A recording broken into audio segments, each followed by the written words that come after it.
set i forhold til den modstander, jeg er mod her, hvad er det for en enhed liga?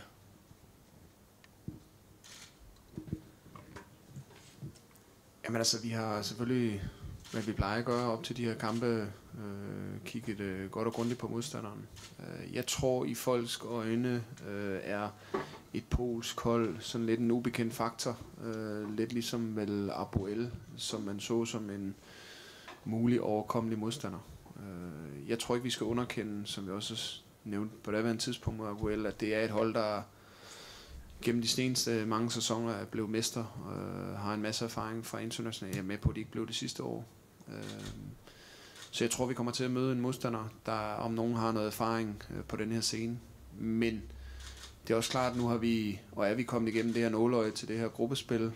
Vi er ikke bare med for at få en på opleveren. Vi er med for at komme videre herfra, tage næste step ind på den helt store scene, nemlig videre for gruppespil. Og skal vi det, jamen så er det nok ingen hemmelighed, at den kamp i morgen, det er en nøglekamp. Tilfreds, Helund? Nej, for han svarede ikke på, hvad Liga var for et hold. Jamen altså, for mig, og det jeg har set, er, at det er et fysisk stærkt hold. Det er et hold, der ikke er sådan 100% kommet helt så godt for land i den hjemlige liga. Kom sikkert videre i forhold til deres seneste internationale kamp. Det er et hold, der spiller både på omstillinger, men også gerne vil have bolden. Det er et fysisk stærkt hold. Det er et hold, der er rigtig god på dødbolde. Det har blandt andet Priske analyseret en masse på, så det er et hold, vi skal være meget varsomme mod i forhold til også at give standarder, for der har de noget fysik og er rigtig skarpe på det. Så jeg tror, der venter os en svær kamp. Det er slet ikke tvivl om. Nu prøvede du noget nyt mod Brøndby og spillede med både Pusic og Duncan. Du sagde, du var okay tilfreds. Der var ikke mål ud af det i første omgang, men får de en chance mere i morgen?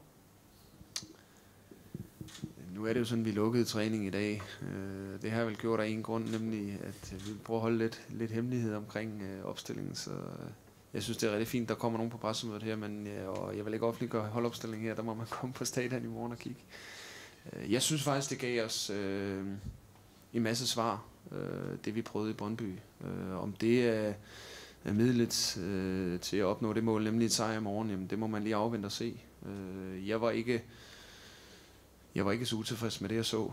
Pusic nu scorede på de 300% chancer, han havde, så har alle vel sagt, det var et fantastisk træk at lave. Nu vælger han ikke, og Rønner i øvrigt har en rigtig god dag, så vi ikke får nogen mål ud af det. Jeg er også med på, at det kostede på nogle andre parametre, og det er noget af det, vi har analyseret os lidt frem og tilbage på i forhold til, hvad er det, vi skal bruge i morgen. Tilfreds? Jeg har lige et mere til Christian. Nu blev du introduceret som legenden. Du har også været med en stor del af vejen. Hvor stort er det for Midtjylland og for første gang at være i europæisk gruppespil? Altså legenden, det var også et rigtig flot ord, Harvey. Det tror jeg først, man blev, når man stoppede. Men det er jo kæmpe stort. Og det er jo første gang, og ligesom mesterskabet var første gang sidste sæson, så er det her på sin helt egen måde kæmpe stort for alle sammen. Jeg har prøvet det 2 gange i min tid i Holland, og det er jo en helt specielle kampe, hvor spillerne får mulighed for at folde sig ud og vise, hvad de kan på den hylde der også. Og vi har jo rigtig mange forskellige slags spillere, som også rigtig gerne vil noget mere med deres egen karriere, så det er på alle måder, at det for klubben, for fansene, for os spillere, er det nogle fede kampe og nogle fede modstandere, og vi glæder os helt sindssygt som trup, og jeg glæder mig da også helt vanvittigt, når det er den klub her. I og med, at Christian Bach sidder der, er det så det samme som, at nu du ikke vil afsløre din startopstilling, at Christian Bach starter i morgen? Jamen i det her lille lukkede forum, der vil jeg godt offentliggøre, at Christian han starter ind i morgen. Så var der en lille gave der, det er der indtil nu. Ja, en vinkel der. Elund, du er snu. Skal vi se, om du kan lukke mere ud af? Ja, den er mere til Christian, så den her. Synes du, det er lidt fornuftigt valg, Jesus? Ej, jeg oplevede en fantastisk kulisse herude mod Southampton. Det er ikke noget, som I er vant til at opleve i europæisk regi. Faktisk så har det ofte været sådan, at når FC Midtjylland har udnævnt noget til at være den største kamp i klubbens internationale karriere, så er det samme som folk, de flygter til Herning Centrum og efterlader det her halvtomt. Der er noget, der tyder på, at der ikke bliver udsolgt trods reduceret kapacitet i morgen.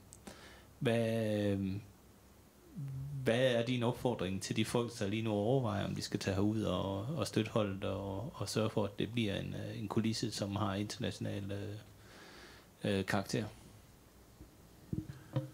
Den har vi også aftalt. Ja, altså jeg synes jo, den sidste kamp her mod Southampton, den viser meget godt, hvilke oplevelser man kan få herude, hvis publikum også er med. Og skal vi have flere af de oplevelser, så kræver det også, at der er fuld hus. Det betyder mere, end man lige regner med stemningen, og når man står i tunnelen, at man kan høre, og man kan... Ja, nu råbte de åbenbart lidt for meget sidste gang, men at de råber og skriger, og lægger pres på dommeren, lægger pres på det polske hold, som vi skal møde. Det giver os nogle procenter. Så jeg kan faktisk ikke helt forstå, hvorfor der ikke er udsolgt med den oplevelse, de har fået sidste gang herude, og jeg håber da også, at det bliver en egentlig svale, hvis der ikke bliver udsolgt i morgen. Jeg kan kun opfordre folk til at komme, for det er de største oplevelser, der kommer til at ske ude på den bane herude. Det bliver ikke så meget større selvfølgelig af Champions League, men de her kampe, det er jo dem folk, de sidder og ser i fjernsynet også, og ja, så kom på stadion, det er vel det eneste, jeg kan sige. Så skal vi nok give en oplevelse. Kom på stadion, ved opfordringen. Andre spørgsmål?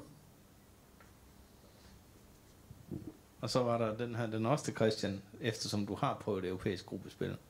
Kan du sætte lidt ord på, hvad det egentlig er, der man lærer af at spille de her kampe og få de afbræk? Der er nogle klubber, der har rigtig travlt med at sige, at de lige pludselig bliver enormt trætte, fordi de skal spille ekstra kampe. Ja, men det er vi i hvert fald ikke en af dem, der gør, fordi vi har jo spillet lige fra starten her af sæsonen, har vi haft dobbeltkampe hele tiden, og vi har jo nærmest bare, der er havlepoint ind på kontoen i begge turneringer, kan man sige. Og jamen det vi lærer, altså man lærer jo helt vanvittigt meget af de her kampe. De forskellige steder, man kommer hen, de forskellige måder, publikum er på, det pres, der bliver lagt på en, om der bliver kastet sten efter en fra tilskuerne, eller om det er dommeren, der er helt væk, eller om hvad det nu er. Altså som fodboldspiller, så udvikler man sig hele tiden, når du får de her oplevelser og de kampe her. Men jeg vil sige, at jeg synes allerede, det var tydeligt efter, vi var på Cypern, hvad vi havde lært, og det brugte vi i de 2 Southampton-kampe. Og jeg tror faktisk ikke, at havde vi ikke haft en oplevelse, som vi havde nede på Cypern, så tror jeg faktisk ikke, at vi havde været så professionelle og så kyniske, som vi var i de 2 Southampton-kampe, som vi var. Så nu håber jeg bare, at vi tager det med videre, og jamen det kan da godt være, at der kommer til at gå lidt ekstra tid, hvis vi er foran. Det kan også godt være, at der kommer til at ske nogle ting, som ikke sker hver dag i Superligaen, men sådan er det at spille europæisk, og sådan skal man være for at vinde kamp med den turnering. Så vi lærer noget hele tiden.